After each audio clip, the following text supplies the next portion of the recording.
Hello students, this is Advocate Neeraj Gupta. In this video we will study the Wednesbury and proportionality principles. एक line में दोनों principal ये कह रहे हैं कि अगर किसी को पनिश करना है तो जो एरर उसने की वो एरर और पनिशमेंट दोनों मैच करनी चाहिए। मतलब इन द सेंस कि अब ये नहीं हो सकता कि किसी ने 100 रुपए की चोरी की और आप 5 साल के लिए जेल में डाल दो, ये नहीं हो सकता।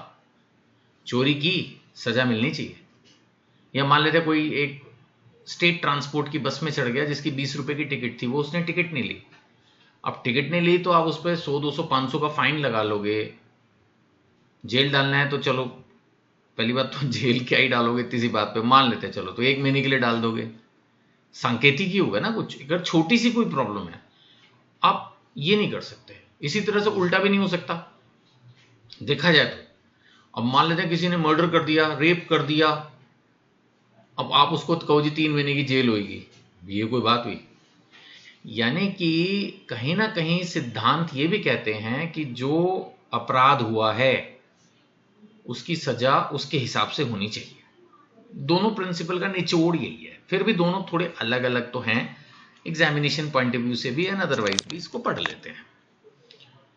अब हम पहले बात कर रहे हैं कि इन administrative law courts check whether government decisions are fair and reasonable. अब यहां तो डिसीजन ही हम कोर्ट की बात कर रहे हैं, ये मैंने एग्जाम्पल देने के लिए समझाया। अब कोर्ट के अलावा गवर्नमेंट भी समटाइम कोई डिसीजन ले सकती है। जैसे माना अभी इसका एग्जाम्पल लेते हैं, किसी आदमी ने हाउस टैक्स नहीं दिया। हाउस टैक्स कितना ड्यू है जी? 2000 रुपए। और मान लेते उसका घर सील कर दिया या उसकी बिल्डिंग तोड़ने का ऑर्डर कर दिया। अरे भाई ये क्या बात हुई, एक आदमी ने 2000 रुपए का हाउस टैक्स नहीं दिया, इस बात के पीछे उसका घर तोड़ दोगे क्या? ऐसे थोड़ी होता है।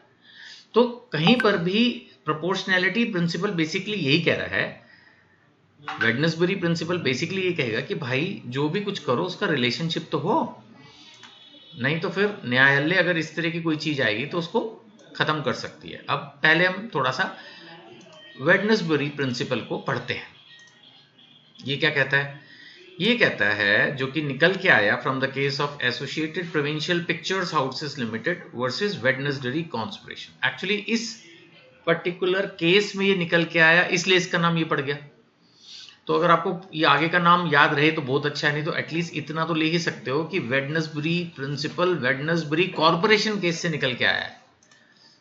तो इतना याद रखने से आपका काम चल जाएगा एग्जाम के अंदर। ऐसा नहीं है कि टीचर कहेगा ये तो बिल्कुल गलत लिख दिया, आधा भी लिख दोगे तो भी चलेगा।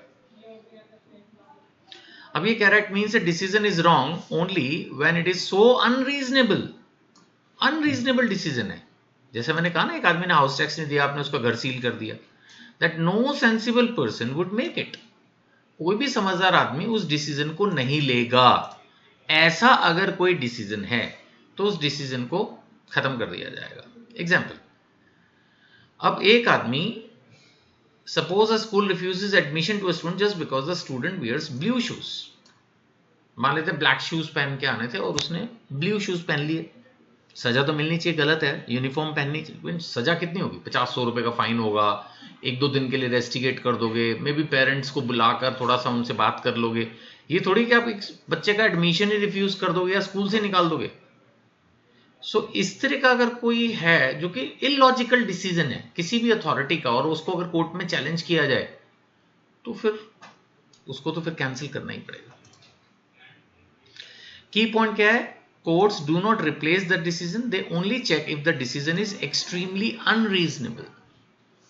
अगर जो डिसीजन है, मतलब ये बात तो है कि बच्चे ने एरर की, ब्लैक शूज की जगह मान लेते ब्लू शूज स्कूल में पहन के आ गया, या यूनिफॉर्म में नहीं है, सिंपल सी बात है, या जैसे मैंने कहा हाउस टैक्स नहीं दिया, या जैसे मैंने कहा बस की टिकट नहीं ली, गलती तो है, बट आप उसके हिसाब से अगर डिसीजन एक्सट्रीमली अनरीजनेबल है तो फिर ये तो कुछ समझ ना आए, तो इसलिए इसको फिर खत्म करेंगे।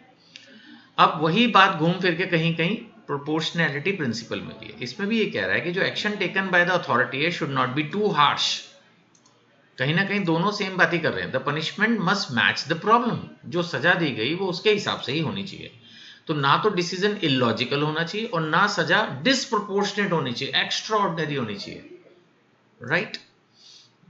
तो इसमें जैसे एक स्टूडेंट 5 मिनट लेट हुआ और उसको स्कूल से निकाल दिया गया। यहां पर भी पनिशमेंट टू हार्श है, 5 मिनट लेट होने पर सजा तो है, बट इतनी कि स्कूल से ही निकाल दो, ऐसा नहीं हो सकता।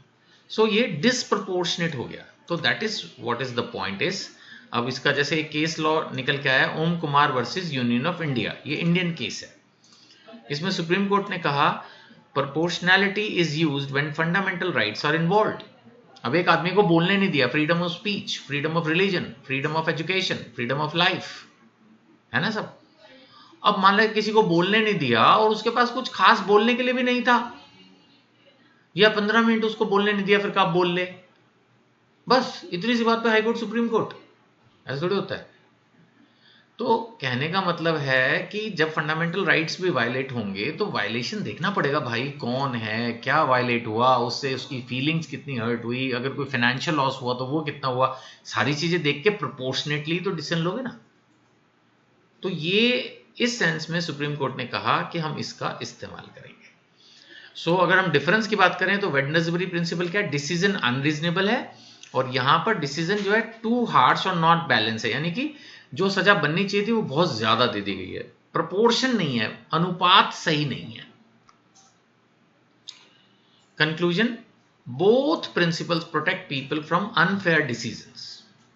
जो अगर आपसे गलती हुई तो जरूरत से ज्यादा सजा नहीं दी जा सकती। एक्सट्रीम अनरीजनेबल एक्सट्रीम अनरीजनेबलनेस ये नहीं चलेगी, एक्सट्रीम अनरीजनेबलनेस नहीं चलेगी। आपको सजा देनी है जरूर दो, जरूरत से ज्यादा सजा नहीं दे सकते, that is the point. I hope the question is clear. फिर भी कोई डाउट हो तो ये 2 नंबर्स दिए हैं, इन पर आप कांटेक्ट करके अपने डाउट्स पूछ सकते हैं। यूट्यूब पर भी अपने क्वेश्चंस लिख सकते हैं, जिस बुक से पढ़ा रहा हूं, अगर उसको नॉमिनल प्राइस पे परचेज करना है तो भी इन नंबर्स पे कांटेक्ट कीजिए। फेस टू फेस क्लासेस का रजिस्ट्रेशन पहले ही करवा लीजिए, बेटर रहेगा। और इसके अलावा मेरा व्हाट्सएप चैनल भी है, उसको ज्वाइन कर लीजिए, NGPL लॉ कॉलेज नाम से। उसमें university announcements and other lot of practical tips रहते हैं। Thank you.